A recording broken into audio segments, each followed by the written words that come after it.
નમસ્કાર દોસ્તો, જય શ્રી કૃષ્ણ, હર હર મહાદેવ। મિત્રો, શું તમે જાણો છો કે આપણા શાસ્ત્રો અને સનાતન ધર્મમાં કેટલાક રહસ્યો છુપાયેલા છે જે પેઢી દર પેઢી આપણા સુધી યોગ્ય રીતે પહોંચ્યા નથી? કેટલીક બાબતો જે યોગ્ય સમયે અને યોગ્ય રીતે જાણી શકાય તો વ્યક્તિનું ભાગ્ય બદલી શકે છે।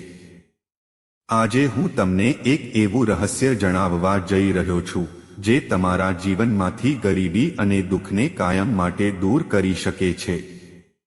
આ રહસ્ય એક વિધવા સાથે સંબંધિત છે, એક એવી વ્યક્તિ જેને સમાજ ઘણીવાર દયાથી અને ક્યારેક ઉપેક્ષાથી જુએ છે। પરંતુ આપણા પૂર્વજો, આપણા ઋષિઓ જાણતા હતા કે વિધવામાં એવી શક્તિ છુપાયેલી છે જે કોઈ વરદાનથી ઓછી નથી। આજે હું તમને જણાવીશ કે કોઈ પણ વિધવા સ્ત્રી પાસેથી ગુપ્ત રીતે એક નાની વસ્તુ કેવી રીતે માંગવી, અને જો તમે આ કરો છો તો મારા પર વિશ્વાસ કરો, તમારા જીવનમાં એવી સંપત્તિનો વરસાદ થશે જેની તમે ક્યારેય કલ્પના પણ નહીં કરી હોય। તમારો ખજાનો ક્યારેય ખાલી નહીં થાય અને દેવી લક્ષ્મી તમારા ઘરમાં કાયમ માટે નિવાસ કરશે। તો મિત્રો, વિડીયોને અંત સુધી ખૂબ ધ્યાનથી જુઓ, કારણ કે આ કોઈ સામાન્ય યુક્તિ કે ઉપાય નથી। આ કર્મ અને ભાગ્યનું ખૂબ જ ઊંડું રહસ્ય છે જે હું આજે તમને જણાવવા જઈ રહ્યો છું। તો મારી સાથે આ રહસ્યમય યાત્રા પર આવો અને જાણો કે એવી કઈ વસ્તુ છે જે તમારા ભાગ્યને બદલી શકે છે। આપણા હિન્દુ ધર્મમાં દરેક સંબંધ અને દરેક વ્યક્તિનું એક ખાસ સ્થાન છે। દરેક વ્યક્તિની અંદર ભગવાનનો એક અંશ છે। પરંતુ કેટલીક પરિસ્થિતિઓ એવી હોય છે જ્યારે વ્યક્તિનો ભગવાન સાથેનો સંબંધ ખૂબ જ ગાઢ બની જાય છે। જ્યારે સ્ત્રી બધું ગુમાવે છે, તેનું સિંદૂર, તેનો પતિ, તે તપસ્યાની અગ્નિમાંથી બહાર આવે છે જે તેને સામાન્યમાંથી અસાધારણ બનાવે છે। સમાજની નજરમાં તે ગરીબ, એકલી હોઈ શકે છે, પરંતુ આધ્યાત્મિક રીતે તે ખૂબ જ શક્તિશાળી બની જાય છે।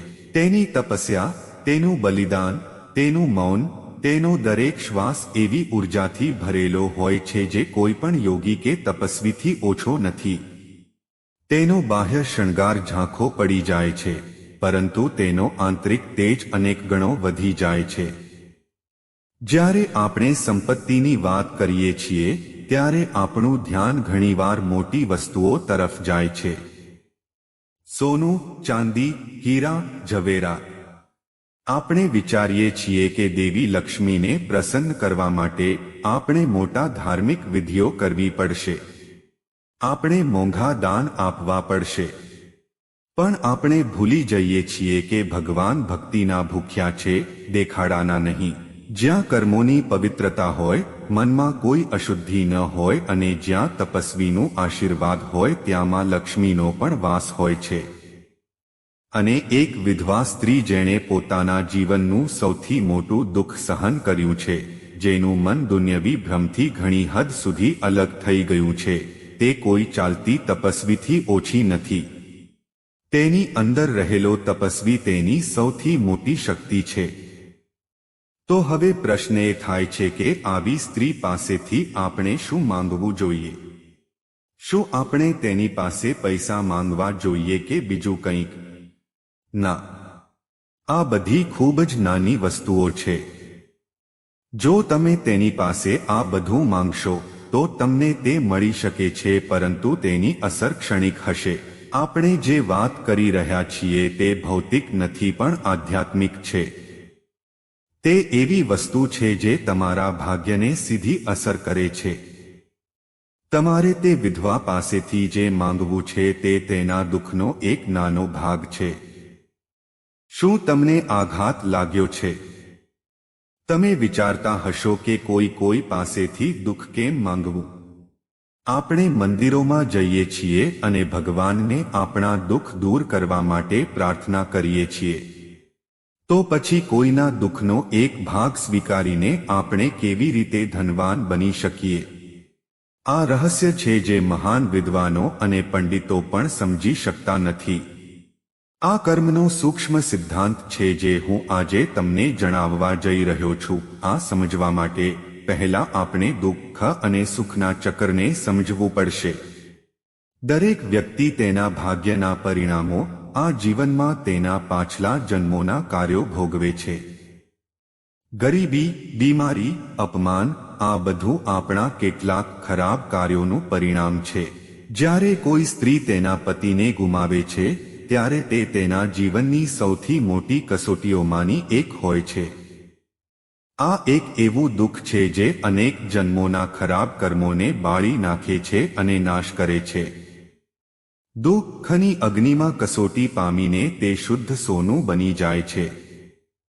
તેના દરેક આંસુ, તેનો દરેક નિસાસો તેના કર્મોની ગંદકી ધોઈ નાખે છે. આ પ્રક્રિયામાં સ્ત્રી આધ્યાત્મિક રીતે એટલી શુદ્ધ અને શક્તિશાળી બની જાય છે કે તેની પ્રાર્થના, તેના આશીર્વાદ અને તેના શાપ પણ ખૂબ શક્તિશાળી બની જાય છે. તેથી જ એવું કહેવાય છે કે વિધવાને ક્યારેય હેરાન ન કરવી જોઈએ. તેને દુઃખ આપવાનો અર્થ સીધો દુર્ભાગ્યને આમંત્રણ આપવાનો છે. હવે ચાલો એ રહસ્ય પર આવીએ કે તેના દુઃખ માટે પૂછવાથી તમારું ભાગ્ય કેવી રીતે ઉજ્જવળ થશે. જ્યારે તમે કોઈ વિધવા પાસે સાચા હૃદયથી, સંપૂર્ણ કરુણા અને નિસ્વાર્થતાથી જાઓ છો અને મનમાં પ્રાર્થના કરો છો કે હે માતા, કૃપા કરીને મને તમે જે પીડામાંથી પસાર થઈ રહ્યા છો તેનો એક નાનો કણ આપો, જેથી તમારો બોજ થોડો હળવો થાય, તો તમે ખરેખર પીડા માંગી રહ્યા નથી. તમે બ્રહ્માંડને ખૂબ જ શક્તિશાળી સંદેશ મોકલી રહ્યા છો. તમે બતાવી રહ્યા છો કે તમારા હૃદયમાં એટલી બધી કરુણા છે, એટલી બધી માનવતા છે કે તમે બીજા કોઈનું દુઃખ ઓછું કરવા માટે પોતાને દુઃખ સહન કરવા તૈયાર છો. આ સ્વાર્થથી પરોપકાર તરફનો ખૂબ મોટો કૂદકો છે. અને જે ક્ષણે આ લાગણી તમારા મનમાં આવે છે તે જ ક્ષણે તમારા ભાગ્યના બંધ દરવાજા ખુલવા લાગે છે. કેમ? કારણ કે ગરીબી અને ગરીબી ફક્ત પૈસાના અભાવનું નામ નથી. ગરીબી એક માનસિક સ્થિતિ છે. તે એક આધ્યાત્મિક અવરોધ છે. આ આપણા આંતરિક સ્વાર્થ, લોભ અને સંકુચિતતાનું બાહ્ય અભિવ્યક્તિ છે. જ્યારે આપણે ફક્ત પોતાના માટે જ માંગીએ છીએ, જ્યારે આપણે પોતાના સુખ સુવિધાઓ માટે પ્રાર્થના કરીએ છીએ, ત્યારે આપણે તે સંકુચિતતામાં બંધાયેલા રહીએ છીએ. પરંતુ જ્યારે તમે કોઈ બીજાના દુઃખમાં ભાગીદાર બનવાની હિંમત બતાવો છો, ત્યારે તમે તમારી ચેતનાનો વિસ્તાર કરો છો. તમે તે નાના હુમમાંથી બહાર આવો છો અને આપણેની લાગણી સાથે જોડાઓ છો, અને આ એવી લાગણી છે જેમાં લક્ષ્મીને સૌથી વધુ ગમે છે.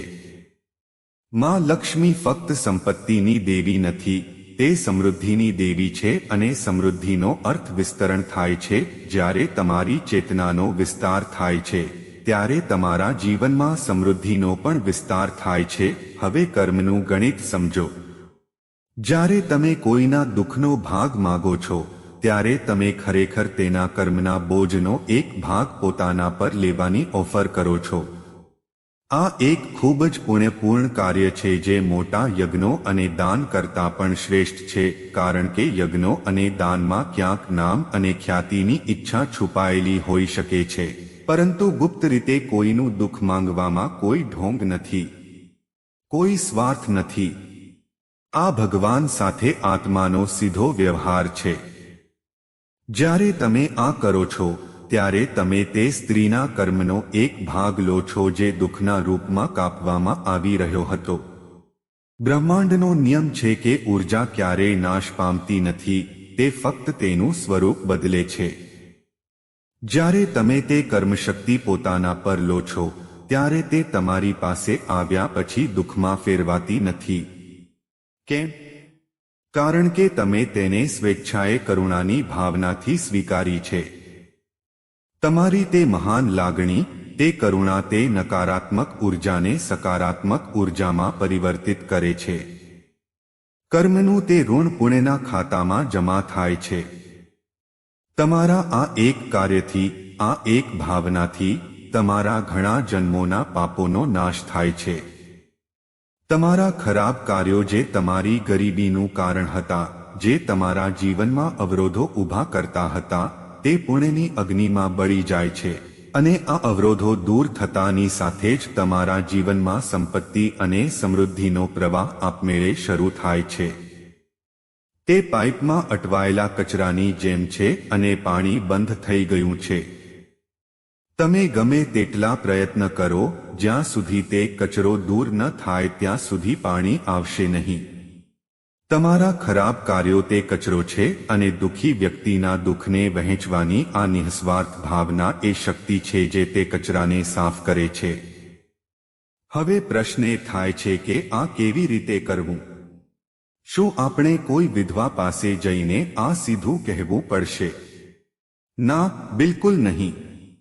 આમ કરવાથી તે કાં તો તમને પાગલ સમજશે અથવા તેનું હૃદય વધુ દુભાશે. યાદ રાખો કે આ એક ગુપ્ત કાર્ય છે. આ ગુપ્ત રીતે કરવું પડશે, બતાવ્યા વિના, કહ્યા વિના. આ કરવાની સાચી રીત કઈ છે? હું તમને વિગતવાર જણાવીશ. પરંતુ તે પહેલા તમારી લાગણીઓ શું હોવી જોઈએ તે સમજવું મહત્વપૂર્ણ છે. જો તમારા મનમાં આ વિચાર આવે કે મને આ પદ્ધતિ અજમાવવા દો, કદાચ હું ધનવાન બનીશ, તો આ કામ કરશે નહીં. કારણ કે અહીં પણ તમારો સ્વાર્થ છુપાયેલો છે. તમારું મન એકદમ શુદ્ધ હોવું જોઈએ. તમારા હૃદયમાં તે સ્ત્રી માટે સાચી કરુણા અને આદરની લાગણી હોવી જોઈએ. તમારે તેને સામાન્ય સ્ત્રી નહીં પણ બલિદાન અને તપસ્યાની મૂર્તિ માનવી જોઈએ. તમારે ખરેખર તેનું દુઃખ અનુભવવું જોઈએ. જ્યારે તમારું હૃદય આ કરુણાથી ભરાઈ જશે, જ્યારે તેમના દુઃખને જોઈને ખરેખર તમારી આંખોમાં આંસુ આવે, ત્યારે સમજો કે તમે આ ગુપ્ત ક્રિયા માટે તૈયાર છો. આ એક સાધના છે. જેમ યોગી ભગવાનને પ્રાપ્ત કરવા માટે સાધના કરે છે, તેવી જ રીતે આ ગરીબી દૂર કરવાની સાધના છે અને આ સાધનાનું પહેલું પગલું તમારી અંદર કરુણા જાગૃત કરવાનું છે. હવે હું તમને તે કેવી રીતે કરવું તે કહીશ. સૌપ્રથમ, તમારી આસપાસ એક વિધવા સ્ત્રી શોધો જે ખરેખર ગરીબીનું જીવન જીવી રહી છે અથવા જે ખૂબ જ સાત્વિક અને ધાર્મિક જીવન જીવે છે. આ તમારા સંબંધી, પાડોશી અથવા દૂરથી ઓળખાતી સ્ત્રી હોઈ શકે છે. મહત્વપૂર્ણ વાત એ છે કે તમારામાં તેના પ્રત્યે આદરની ભાવના હોય. હવે તમારે તેને ગુપ્ત રીતે મદદ કરવી પડશે. મદદ એવી હોવી જોઈએ કે તેને ખબર ન પડે કે તમે તેને મદદ કરી છે.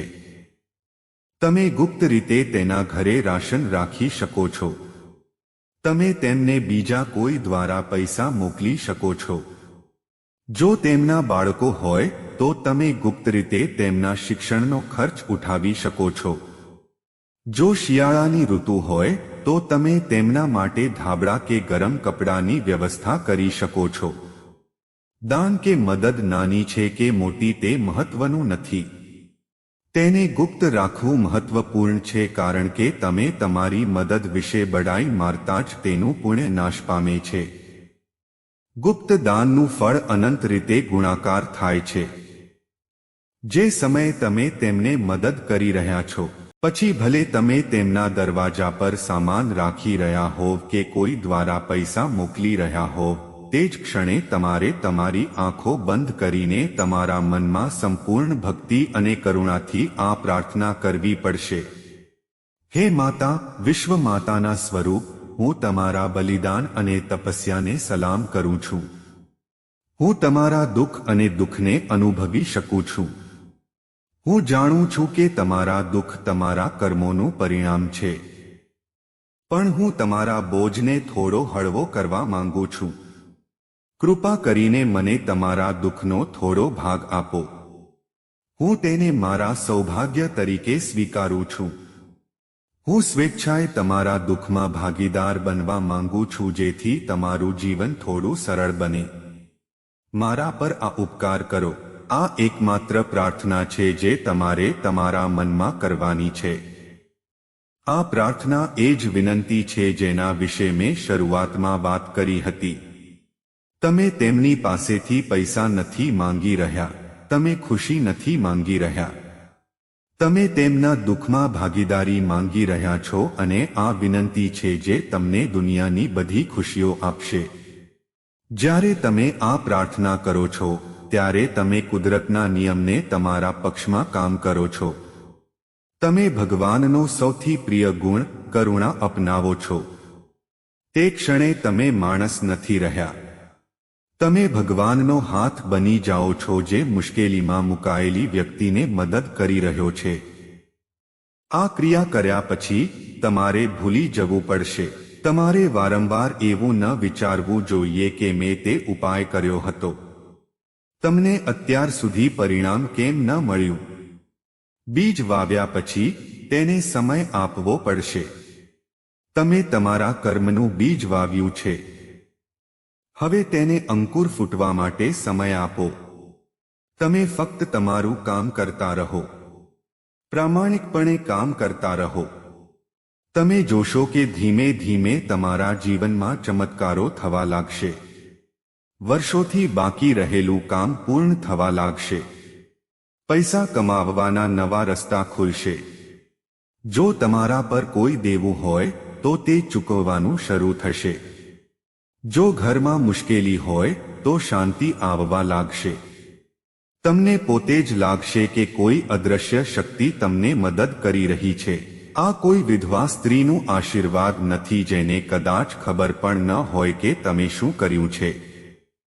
આ તે પુણ્યનું પરિણામ છે જે તમે કોઈના દુઃખમાં ભાગ લેવાની ઈચ્છા રાખીને કમાયા છો. આ સર્વશક્તિમાન ભગવાનનો આશીર્વાદ છે જે તમારી નિઃસ્વાર્થતાથી ખુશ છે. યાદ રાખો કે આ કોઈ જાદુઈ લાકડી નથી કે જો તમે આજે આ કરશો તો તમે કાલે કરોડપતિ બનશો. તે કર્મના સિદ્ધાંત પર કામ કરે છે. તમારા કાર્યો જેટલા શુદ્ધ હશે, તમારી લાગણીઓ જેટલી શુદ્ધ હશે, તેટલું વહેલું અને મોટું ફળ મળશે. આ ક્રિયા જીવનમાં ઓછામાં ઓછી એક વાર સંપૂર્ણ નિષ્ઠા સાથે કરવી જોઈએ અને જો તમે સક્ષમ હો તો તેને તમારી આદત બનાવો. જ્યારે પણ તમને તક મળે ત્યારે કોઈ જરૂરિયાતમંદ વિધવાને ગુપ્ત રીતે મદદ કરો અને મનમાં આ પ્રાર્થનાનું પુનરાવર્તન કરો. તમે બીજાના દુઃખનો બોજ જેટલો હળવો કરવાનો પ્રયાસ કરશો તેટલું જ તમારું પોતાનું જીવન સુખ અને સમૃદ્ધિથી ભરેલું રહેશે. આ સનાતન ધર્મનું ખૂબ જ ઊંડું અને ગહન જ્ઞાન છે. આપણા ઋષિમુનિઓએ આપણને દાનનું મહત્વ સમજાવ્યું, પરંતુ તેમણે એમ પણ કહ્યું કે સૌથી મોટું દાન એ છે જે કોઈ પણ અપેક્ષા વિના ગુપ્ત રીતે કરવામાં આવે છે, જેના હેતુથી કોઈ પીડિત વ્યક્તિનું દુઃખ ઓછું થાય. જ્યારે તમે કોઈ વિધવા પાસેથી તેના દુઃખનો એક કણ પણ માંગો છો ત્યારે તમે તેને એવું અનુભવ કરાવો છો કે તે એકલી નથી. તમારી આ મૌન પ્રાર્થના, આ ગુપ્ત મદદ તેના સુધી સકારાત્મક ઉર્જાના રૂપમાં પહોંચે છે. ભલે તેને ખબર ન હોય કે આ કોણ કરી રહ્યું છે, પણ તેણીને લાગે છે કે ભગવાન તેની સાથે છે. અને જ્યારે આવી પ્રાર્થના તમારા માટે તપસ્વી હૃદયમાંથી નીકળે છે ત્યારે તેને ફળદાયી બનતા કોઈ રોકી શકતું નથી. તો આગલી વખતે જ્યારે તમે કોઈ વિધવા સ્ત્રીને જુઓ ત્યારે તેને દયાથી ન જુઓ, તેને આદરથી જુઓ. તેને એક તપસ્વી તરીકે જુઓ જેની પાસે આધ્યાત્મિક શક્તિઓનો ભંડાર છે. અને જો તમારા હૃદયમાં સાચી કરુણા ઉત્પન્ન થાય તો ગુપ્ત રીતે તેને મદદ કરો અને તેના દુઃખનો એક કણ માગો. આ એક કણ તમારા જીવનમાંથી ગરીબીનો પર્વત કાયમ માટે દૂર કરશે અને તમારા જીવનને સુખ, શાંતિ અને સમૃદ્ધિથી ભરી દેશે. આ જ્ઞાન સામાન્ય નથી. તેને તમારા જીવનમાં અમલમાં મૂકવાનો પ્રયાસ કરો. કર્મમાં વિશ્વાસ રાખો. લાગણીઓની શુદ્ધતામાં વિશ્વાસ રાખો. પછી જુઓ કે તમારું જીવન કેવી રીતે બદલાય છે. મને આશા છે કે મેં આજે તમને જે રહસ્ય કહ્યું છે તે તમારા જીવનમાં સકારાત્મક પરિવર્તન લાવશે. તમને આ માહિતી કોઈ પુસ્તકમાં નહીં મળે કારણ કે તે અનુભવ અને શ્રદ્ધાનો વિષય છે. જો તમને આ વિડિયો ગમ્યો હોય, જો તમને તેમાં આપેલી માહિતી મહત્વપૂર્ણ લાગી હોય તો આ વિડીયોને લાઈક જરૂર કરો અને આ જ્ઞાન ફક્ત તમારા પૂરતું મર્યાદિત ન રાખો, તેને તમારા મિત્રો અને પરિવાર સાથે પણ શેર કરો. કોણ જાણે, તમારો એક શેર કોઈ બીજાનું જીવન બદલી શકે છે. અને જો તમે ભવિષ્યમાં પણ આવા ઊંડા, રહસ્યમય અને માહિતીપ્રદ વિડીયો જોવા માંગતા હો તો અમારી ચેનલને સબસ્ક્રાઇબ કરવાનું ભૂલશો નહીં. સાથે બેલ આઇકોન પણ દબાવો જેથી જ્યારે પણ અમે કોઈ નવો વિડીયો અપલોડ કરીએ ત્યારે તેની માહિતી સૌથી પહેલા તમારા સુધી પહોંચે.